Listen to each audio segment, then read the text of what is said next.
विनोद जी, आपने देखा होगा कि अभी महागठबंधन की तरफ से जो अति पिछड़ा न्याय संकल्प आया है, उसमें एक चीज़ जो मेरा ध्यान आकर्षित किया कि पंचायत और नगर निकाय चुनाव में जो आरक्षण 20% है, उसको बढ़ा के 30% कर दिया जाएगा। तो इस बात की क्या मायने है? आप हमारे दर्शक को समझाना चाहते हैं। इतने अति पिछड़ा समाज के लोग जो है पॉलिसी मेकिंग में, ये चीज़ तो जिस दिन से बिहार में आरक्षण लागू हुआ था नगर निकाय और पंचायत में अति पिछड़ों के लिए, ये उसी दिन 30% हो जाना चाहिए था। अच्छा। हाँ, उसी दिन हो जाना चाहिए। लेकिन अब ये चूंकि कमजोर वर्ग है, समाज में हाशिए पे है, इनकी कोई आवाज नहीं है, इनका कोई सशक्त लीडरशिप नहीं है, तो केवल इसका पॉलिटिकल इस्तेमाल लोग करते हैं। 30% का अधिकार इसको डे वन से था, लेकिन इसको मजबूरी में सरकार ने मात्र 20% दे के इनको पैसिफाई किया। अच्छा, ये बात 30% की पहले से ही थी? निश्चित रूप से। इसका बैकग्राउंड आपको बता देते हैं जी कि पंचायत में और नगर निकाय में, मतलब सेल्फ गवर्नेंस के सिस्टम में आरक्षण देने का प्रावधान जी राजीव गांधी जब प्राइम मिनिस्टर थे, अच्छा, तो उन्होंने 73rd and 74th amendment constitution में किया था, और जिसमें ये प्रावधान किया गया था, अन्य प्रावधानों के अतिरिक्त विशेष प्रावधान ये था कि समाज का जो वर्ग जी पंचायत और नगर निकाय में अनरिप्रेजेंटेड है, उनको उनके लिए आरक्षण का प्रावधान किया जा सकता है। ये पावर सरकार ने ले लिया कॉन्स्टिट्यूशन अमेंडमेंट करके। जी जी। तो और साथ के साथ यहाँ से आपको अधिकार मिला, लेकिन कितना आरक्षण दे दिया जाए, इसके लिए बैरियर लगा हुआ था इंदिरा साहनी केस से सुप्रीम कोर्ट का, कि आप किसी भी प्रकार का आरक्षण 50% से ज्यादा नहीं दे सकते। जी जी, ठीक है जी। तो अब यही दोनों एक कानून से आपको अधिकार आ गया। उस अमेंडमेंट के पहले आप आरक्षण का व्यवस्था कर ही नहीं सकते थे, सिवाय SC और ST के लिए। तो उनके लिए तो आरक्षण पहले से था ही। जी जी, बिल्कुल। तो मान लीजिए कि बिहार में उनका आबादी 20% है, तो सुप्रीम कोर्ट के 50% के लिमिट के हिसाब से 30% का स्पेस है हमको रिजर्वेशन देने का। बिल्कुल, बचा हुआ है ना। बिल्कुल बिल्कुल। तो अब देखना ये था कि हम अति पिछड़ा वर्ग को जो हम देने जा रहे हैं आरक्षण जी, तो क्या उनकी आबादी 30% है या नहीं है। अगर 30% से ज्यादा है तो आप अधिकतम 30% दे सकते थे, और अगर कम है तो फिर जितना है 20% है तो आप 20% ही दे सकते थे। तो अगर आपकी बात को हम माने तो हमें कह सकते हैं कि एक तरह से अति पिछड़ा के समाज के प्रति एक राजनीतिक उपेक्षा हुई है। महा उपेक्षा, मतलब उपेक्षा ही नहीं बल्कि उनके अधिकार को लूटा गया है।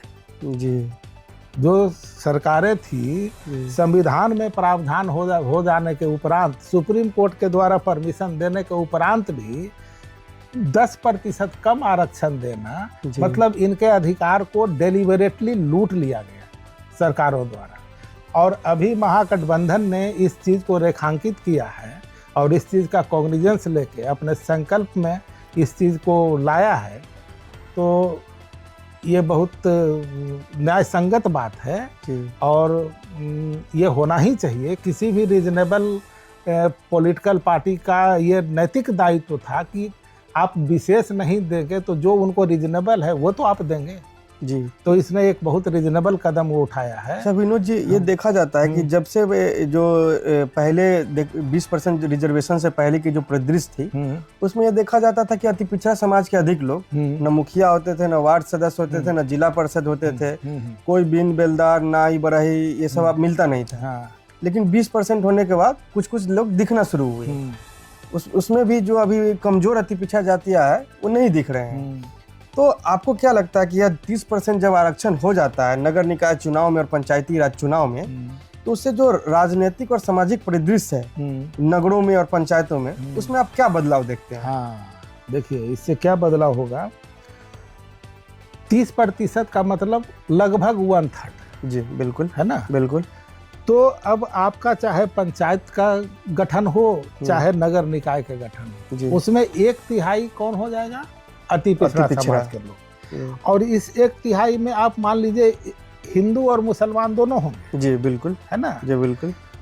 अब ये देखिए कि किसी भी समाज का राजनीतिक ग्राउंड जो है, जी, शुरुआत होता है यहीं से, एकदम सबसे निचले स्तर पे जो राजनीतिक क्रियाकलाप शुरुआत होता है, जी जी पब्लिक को अधिकार मिलता है, पब्लिक रिप्रेजेंटेशन होता है, वो वहाँ पे शुरू हो रहा है। जी जब वहाँ पे इस वर्ग के लोग, हिंदू और मुसलमान दोनों, जब 1/3 इनका प्रतिनिधित्व हो जाएगा जी तो निश्चित रूप से इनका मनोबल काफी बढ़ेगा, बिल्कुल, राजनीतिक मनोबल बढ़ेगा, बिल्कुल तो सामाजिक मनोबल भी बढ़ेगा। जी बिल्कुल और जब सामाजिक मनोबल बढ़ेगा तो स्वाभाविक है कि इनकी उन्नति और तरक्की हर चीज होगा, जी बिल्कुल है ना? बिल्कुल तो ये 20 से 10% बढ़ाने का बात नहीं है। जब ये 1/3 आ जाएंगे तो आप देखेंगे कि इनके बीच में जो चुनाव होके और सुपीरियर पद का चुनाव होता है वगैरह वगैरह, उन सब में इनकी भागीदारी, चूंकि अपने ही संख्या इनका 1/3 हो जाएगा, तो इसमें भी इनकी भागीदारी काफी बढ़ जाएगी। मीन्स अति पिछड़ों की एक राजनीतिक जमात का उद्भव होगा। एकदम इससे लीडरशिप निकलेगा, पूरे बिहार, पूरे राज्य में एक लीडरशिप निकलने का होगा। क्योंकि अभी 20% है तो 80% वाले लोग इनको, चूंकि अदरवाइज ये कमजोर हैं, तो इनको लोग मैनिपुलेट कर लेते हैं। लेकिन जैसे ही ये 20 से 30 होंगे, मतलब डेढ़िया जब हो जाएंगे, तब मैनिपुलेट करना रिलेटिवली टफ हो जाएगा, रिलेटिवली टफ हो जाएगा। तो निश्चित रूप से ये भी एक बहुत राजनीतिक और सामाजिक लाभ इससे अति पिछड़ा समाज को मिलेगा। और दूसरी बात कि चूंकि पंचायत और ग्रामीण पंचायत और नगर निकाय दोनों में हिंदू और मुसलमान जी दोनों आएंगे, जी तो इससे सामाजिक सौहार्द को बनाने और मेंटेन करने में भी बहुत सहूलियत होगी। जी क्योंकि ये तो डायरेक्ट अथॉरिटी है ना, पब्लिक रिप्रेजेंटेटिव, डिसीजन मेकिंग में अति पिछड़े आ जाएंगे और सबसे निचले स्तर पे, निचले स्तर के आ गए। तो जो निचले स्तर के लोगों के बीच में मतभेद, कभी दंगा, कभी दिस कभी दैट कराया जाता है जी, शायद वो कराना ही बहुत दूभर हो जाए, लोग चाह के भी नहीं करा पाएंगे। जी जी इसलिए ये बात 10% की नहीं है। अच्छा, मेरे गांव में जो अति पिछड़े हैं, जो अति पिछड़े समाज के बुजुर्ग हैं, वो सवाल पूछते हैं, जो नए वोटर है वो भी सवाल पूछते हैं कि यह जो अति पिछड़ा जो आप लोग का न्याय संकल्प है महागठबंधन का, उसको लागू करवाएंगे तभी यह हो पाएगा। तो इसको लागू करवाने के लिए यह जो 20 से 30% तक के जो आरक्षण का सफर है, इसको लागू करवाने के लिए हम क्या करें, बहुत व्याकुल है। तो स्वाभाविक है जी, मतलब उनकी व्याकुलता ये दिखा रहा है कि वो अपने अधिकार के प्रति सचेत हो गए, बिल्कुल सचेत हो गए जी। तो ये एक बहुत अच्छी बात है कि समाज जागृत हुआ है, सचेत हुआ है और वो चाह रहा है ये लागू।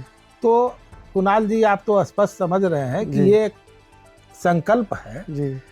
तो संकल्प है तो जिस महागठबंधन ने संकल्प किया है, तो इसको तो वो तभी लागू कर पाएगी जब वो सत्ता में आएगी जी, बिल्कुल। तो निश्चित रूप से जिस समाज को इसको लागू करवाना है, तो उनको हर तरह से प्रयास करना चाहिए कि महागठबंधन सत्ता में आए। और सत्ता में आने के लिए जरूरी क्या है, उनको वोट मिलना चाहिए जी, बिल्कुल। खुद का वोट मिलना चाहिए और लोगों को, जो लोग भी इससे लाभान्वित होने वाले हैं जी, और जो लोग भी आपके सर्किल में हैं जी, ये सब लोगों का नैतिक दायित्व है कि हम अपना वोट दें, अपना परिवार का दें, अपने समाज के, अपने मित्रों को भी बोलें जी। कोई जरूरी नहीं है कि हम अपने केवल उन्हीं को प्रेरित करें जो अति पिछड़ा समाज का है जी। समाज में चाहे किसी भी वर्ग के लोग हों जी, जो भी रैशनल सोच के आदमी हैं, चाहे वो किसी भी जाति धर्म से हो जी, बिल्कुल, वैसे लोगों की कमी नहीं है। उन सारे लोगों को ये बात, हर अति पिछड़ा को समझाने का दायित्व है, हर रैशनल लोगों को, कि भाई आप लोग आइए और महागठबंधन का सरकार बनाइए, इनके पक्ष में खड़ा होइए, जिससे कि अगर समाज का कोई वर्ग तरक्की करता है तो पूरा समाज तरक्की करता है। बिल्कुल बिल्कुल बिल्कुल।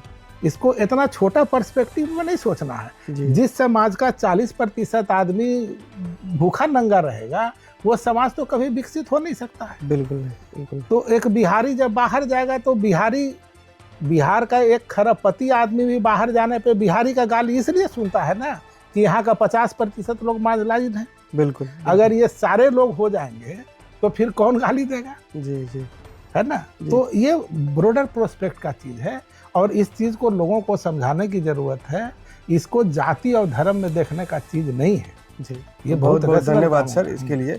और मैं अब बताना चाहता हूँ कि विनोद जी ने बताया कि कैसे पंचायत और नगर निकाय चुनाव में जब रिजर्वेशन 20 से 30% का अपना सफ़र पूरा करेगा, तो यह कैसे अति पिछड़ा समाज, चाहे वह हिंदू हो चाहे वह मुस्लिम हो, उसके राजनीतिक, आर्थिक और सामाजिक परिदृश्य को चेंज करेगा। बहुत बहुत धन्यवाद।